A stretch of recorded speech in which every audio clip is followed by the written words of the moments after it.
Really sad. These kids just lost both of their parents. They're freaking orphans.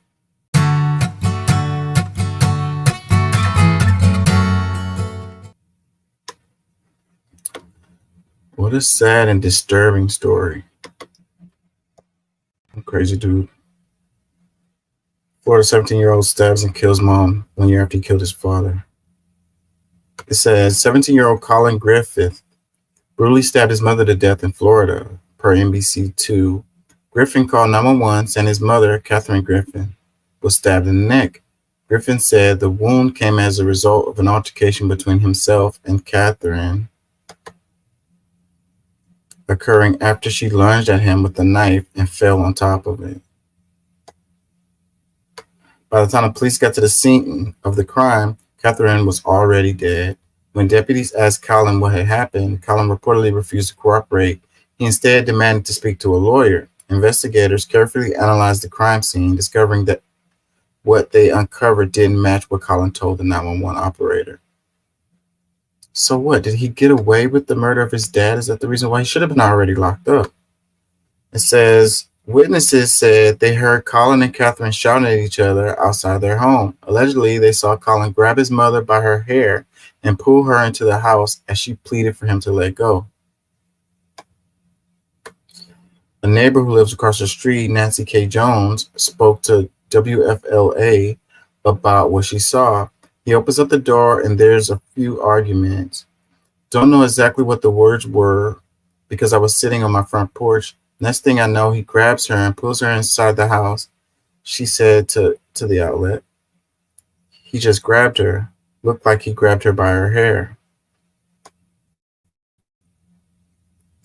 The medical examiner's office determined that the stab wound in Catherine's neck was inconsistent with an accidental injury. The year prior, Colin shot and killed his father on Valentine's Day during an altercation. Colin told police that his father had cornered him in a bedroom, so Colin picked up a gun and shot him, once in the chest and once in the head. Damn. Catherine paid $50,000 to get Colin out of jail. The charges against him regarding his father were dropped as self-defense couldn't be ruled out. Colin Griffin is a violent predator. He has now killed both his father and his mother, stated Polk County Sheriff Grady Judd. We will hold him accountable in Polk County. We will do everything we can to keep him separated from civil society. Colin is being charged with first-degree murder, kidnapping, and violation of a no-contact order. No contact order. So she had like a restraining order out on him already. Damn, crazy kids, man. I don't know, man. My kid is acting like that. Like, I don't know. I'm going to call the police on you. So, yeah, and I already told my kids that before. Like, hey, if y'all do some crimes or something, don't tell me about it because I'm calling the police. Y'all not going to get me caught up in some stuff. I really don't understand how you let your kids get that out of control. Like, I couldn't even imagine my kid, I mean, I don't have any hair, so I guess the kid couldn't grab me by the hair, but any kind of situation like that, I really couldn't see it. I really could not see it happening. I mean, maybe it's because I have daughters. I have a son too, but I couldn't see him doing anything either. Like he said, he's a nice kid anyways. Like I couldn't even imagine him doing anything like this. So it's like, I don't know, bro. Like what kind of environment did you create, for your kid to grow up and be this way, I know that some people say that some people are just like Satan's child or they're just born bad or whatever. Like, I mean, maybe there's some truth to that. I don't know. Maybe like one, I would say if it is truth to it, then it's probably like 1 out of a million. Like that's not a common thing that they're just born as a horrible person. I think that the environment is going to have a lot to do with it. And then it's like whatever behaviors they exhibited when they were really young and you didn't get a hold of that stuff, you didn't handle it, if the kid needs some kind of therapy. I mean, I don't like drugs for kids or whatever, but I think in some cases it's probably very, very few. Very, very few. But in some cases, it's probably the right thing to do. And the same thing with like some kind of psychological, like they might need to be locked up, bro. Like if you realize that your kid is a danger to himself and others, or just others, or whatever, then and they need to be locked up in a mental hospital or something. Then that's what needs to.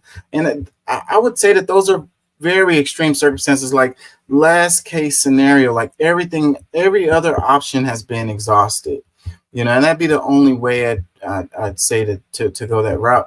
I think talking to your kids is huge, knowing where they are, being open with them, letting them explore their curiosities, explore their, what gets them going, what drives them, like determining those factors. If killing people is what drives them, then that's a different story. But I think that that's not the case for most kids. I think that even though he killed his parents, I would still say that the parents are the ones who failed this kid. Every step of the way, they never, and I could be wrong, but no, every step of the way they didn't, redirect him. They didn't find what drives him. They didn't give him what he needed. He obviously didn't get what he needed. His life, their lives are over and his is over too. So it's a failure all the way around, like ultimate failure. Very, very sad story right there. Crazy, crazy, crazy.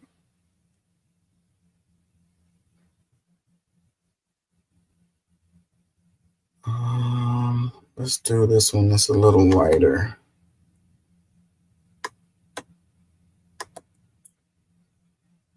They make me click 3 freaking times. Well, at least it's not behind a paywall, right? I guess I should be thankful for that. It's like everything is behind a paywall now. It's just like, you want to read our stories? I get it though. They're suffering. They're struggling. They're competing with all of it. There's so much competition, and it's so hard to make money with the newspapers, magazines, or whatever. I got involved with the Taliban. And then I read that she was black. Either way.